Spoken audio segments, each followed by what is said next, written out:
entry sa usa ka sugbuanong filmmaker midaog isip Best Short Film sa 11 Cinema Culinaria Film Festival 2022.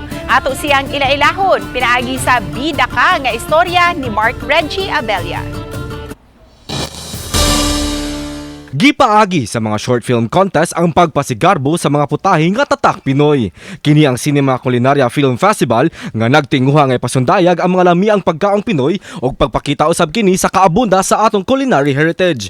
Kini subay sa pagsaulog sa National Filipino Food Month matag buwan sa Abril. Sa maong kompetisyon, ang short film entry nga nguyong ni sugbuanong filmmaker Hans Florentino ang midaog isip Best Short Film. It's a story about isa mag-igsuon and duha ka mag-igsuon na moabot na ilang ate for the first time after the pandemic.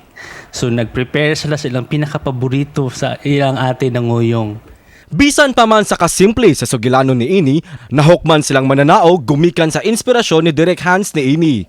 Ang nguyong was inspired by sa ako, especially sa akong wife, sa ilang family, kay very personal kini na film, no? Unya, even ang nga akong asawa kay istorya mi sa igsuon na niabot gikan sa US.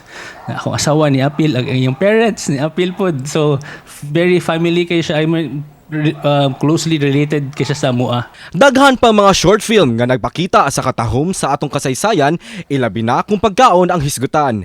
Apan matagad lang kini pinaagi sa pagsuporta sa atong mga Pinoy filmmaker. Kauban si Clans Gabutin, ako si Marco Giabella. Balitang Pisdak!